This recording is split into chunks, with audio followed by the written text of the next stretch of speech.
can you suggest something to the Italian activists, LGBT activists, to change or? I come from South Africa, which has a history. You might have read about apartheid South Africa, and I think the whole world suffered HIV/AIDS, you know, and we lost friends. We're still losing friends because the government or our government had to accept the fact that people were dying because of that issue. And at least now some people have access to medication and so on and so on. And the current struggle that we are facing as LGBTI individuals is access to proper resources. Like if our governments, the health system could provide proper health care resources to trans people, I think that will be the way to go. And if the different counties in the state could have or could provide a clause or give rights to LGBT partners who want to marry, that right, that will be the way to go. And that connects with the situation that you have in Italy. You don't have the marriage, you need to have the marriage without any fears, without any violence, without without being deprived of that right, because it is your right. It is your right. That's you who like to have that privilege. Because if you don't have that right, it means that your spouse might not have access to your estate. I might be with you for 10 years and then I die. And then the family start fighting over what we owned as a couple. Yeah, and I think it's very important for us to be transparent about who we are. Not only come out partly to say you come out here and then there are spaces in which you cannot come out. Yeah. In South Africa, we have ordained lesbian pastors or referents, as in it's known. It's part of what is in the Constitution. Just because you are a pastor or a reverend doesn't mean you cannot practice religion. So it's clear at home, of which maybe is a dream maybe for most people who are gay and who are pastors and who like to belong to the church without any prejudice here. What I'd like to suggest, I think it's very important to have for me, I was speaking because then when you talk about queer, etc., it's very important to be conscious of race, the gender expression, and class. Yeah. A lot of gay people or maybe trans people are without jobs, and some are even expelled from school because of who they are. And some can't even access higher education because they did not get that privilege early. Yeah, maybe there are a lot of dropouts and so on. I think we need to have systems in which people learn about sexual orientation from early, and that needs to be part of the curriculum, of the syllabus. You don't need to necessarily get that information when you're at university level. It needs to happen early because it means that you deal with homophobia, queerphobia, lesbophobia, and transphobia early. You can't expect a person who grew up in a space where there is no material or information about that information to change later. How can you change a 40-year-old and expect that person to be less homophobic when he or she grew up in a space where homophobia was part of that day? So I think that we need to have a system that is inclusive, where gender expressions, where sexual orientation is part of the curricula. That's what I like to suggest here. And that curricula, it means that if you have a teacher who has a different personal belief around gender expressions, around sexual orientation, around difference or identities, that teacher will know that it is wrong to reject or exclude a child who is different.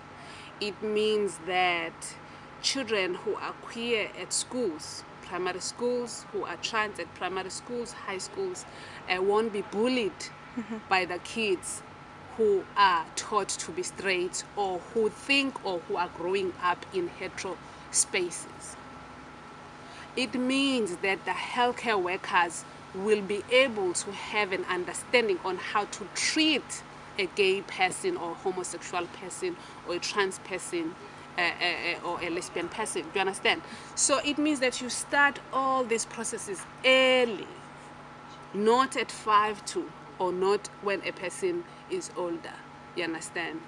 And it means that children who are born by same-sex couples will be accommodated and live a free life without being rebuked by other kids who will keep on asking, where is your father, when you know that the child is conceived or has parents who are of the same sex. Yeah, let's start there.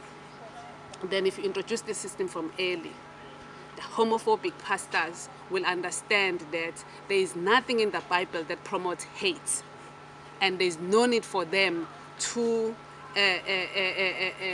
deliver sermons with hate speeches in their churches. Yeah, people cannot use the Bible as a scapegoat for their own hate and prejudice.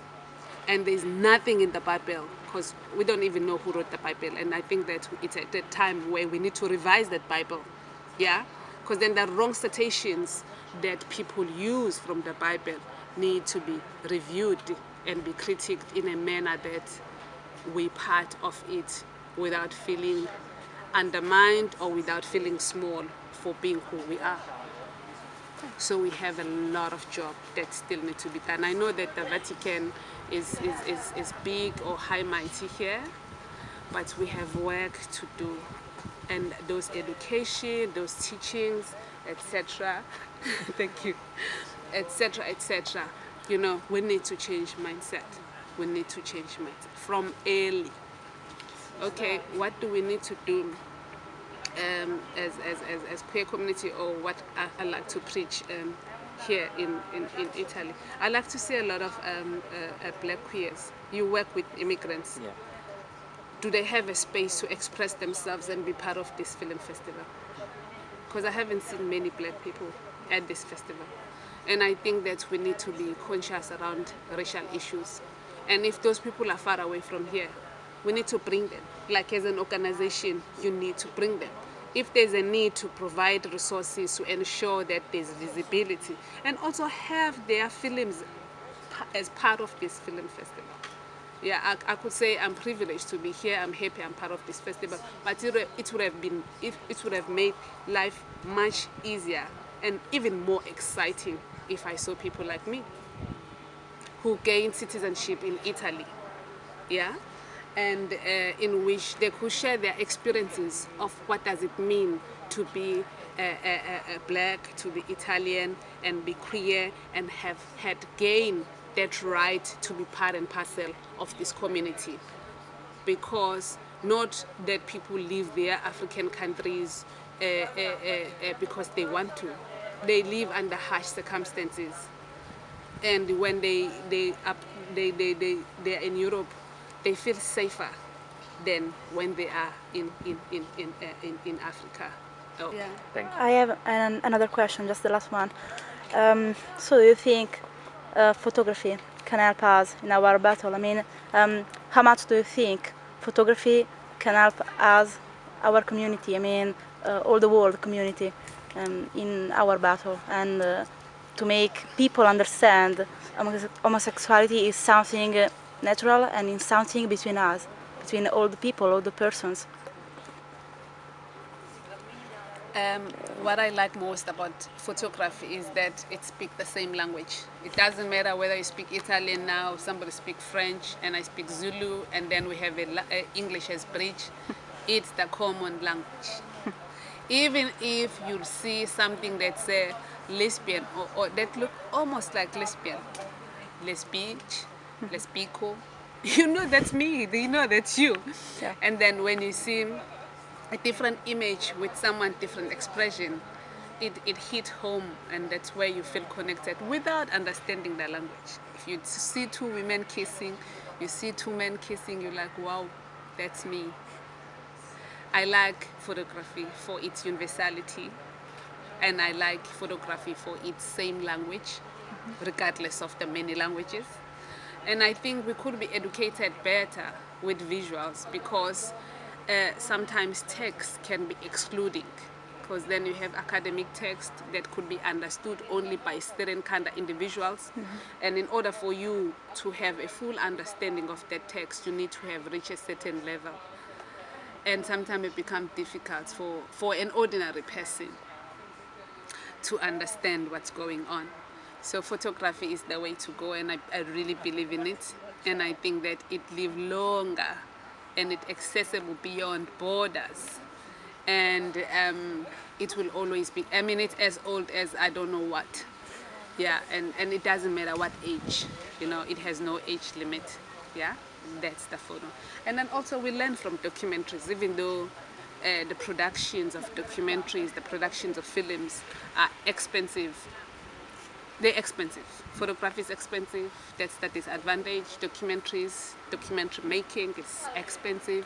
But I think that it's easy for one to have a full understanding with that motion picture, with that visuality element. It's easy for us to learn, and that's how accessible it is. Yeah. Okay, thank you very much, Zanele.